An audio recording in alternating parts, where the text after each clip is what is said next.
Welcome to చిన్నారి కథల సమయం. ఒకప్పుడు ఒక అందమైన గ్రామంలో వికాస్ అనే చిన్న బాలుడు ఉండేవాడు. అతను చాలా తెలివైనవాడు, కానీ కొంచెం అహంకారంతో కూడా ఉండేవాడు. తనకు తెలిసినదే సరైనదని భావించి, ఇతరుల మాటలు వినడానికి ఎక్కువగా ఇష్టపడేవాడు కాదు. అతని తల్లిదండ్రులు అతనికి వినయంగా ఉండాలని తరచూ చెప్పేవారు, కానీ వికాస్ వాటిని పెద్దగా పట్టించుకోలేదు. ఒకరోజు వారి పాఠశాలలో గురువుగారు ఒక ప్రత్యేకమైన పనిని ఇచ్చారు.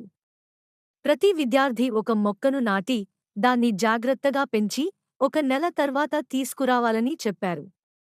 ఎవరి మొక్క బాగా పెరుగుతుందో వారికి బహుమతి ఇస్తామని ప్రకటించారు.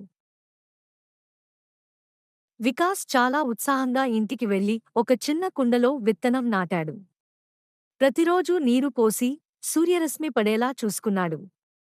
కాని కొన్ని రోజులు గడిచినా మొక్క మొలకెత్తలేదు. అతను అసహనంగా మారాడు. నా వల్లే ఇది జరుగుతుందా అని అనుకుంటూ కోపంగా ఉన్నాడు. అదే సమయంలో అతని స్నేహితురాలు సీత మొక్క మాత్రం బాగా పెరుగుతోంది. ఆమె ఎంతో ప్రేమతో, సహనంతో దాన్ని చూసుకుంటోంది. వికాస్ ఆమెను చూసి అసూయపడసాగాడు.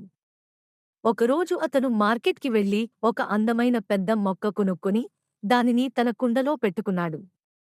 ఇది చూసి గురువుగారు ఖచ్చితంగా నన్నే గెలిపిస్తారు అని అనుకున్నాడు. ఒక నెల పూర్తయింది. అందరూ తమ తమ మొక్కలను పాఠశాలకు తీసుకువచ్చారు. కొందరి మొక్కలు చిన్నగా ఉండగా, మరికొందరి మొక్కలు కొంచెం పెద్దగా ఉన్నాయి.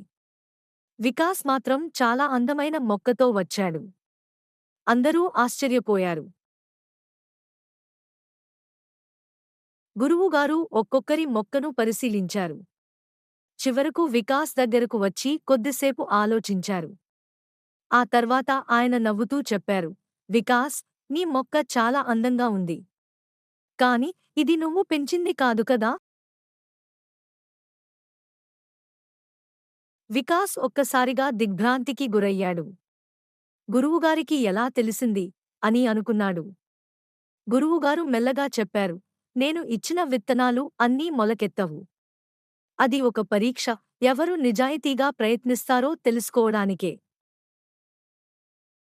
అందరూ ఆశ్చర్యపోయారు. వికాస్ తలదించుకుని నిలబడ్డాడు. అతనికి చాలా సిగ్గేసింది.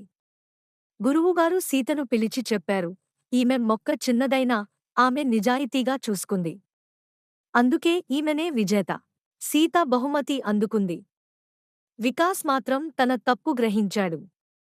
ఆ రోజు అతను గురువుగారిని క్షమాపణ కోరాడు. ఇకనుంచి ఎప్పుడూ అబద్ధం చెప్పను అని మాటిచ్చాడు. ఆ రోజు నుంచి వికాస్ మారిపోయాడు.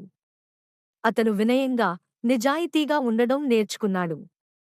ఇతరుల మాటలు కూడా గౌరవంగా వినడం మొదలుపెట్టాడు. కొంతకాలానికి అతను గ్రామంలో అందరికీ ఆదర్శంగా మారాడు. నీతి, నిజాయితీ ఎప్పుడూ గెలుస్తుంది.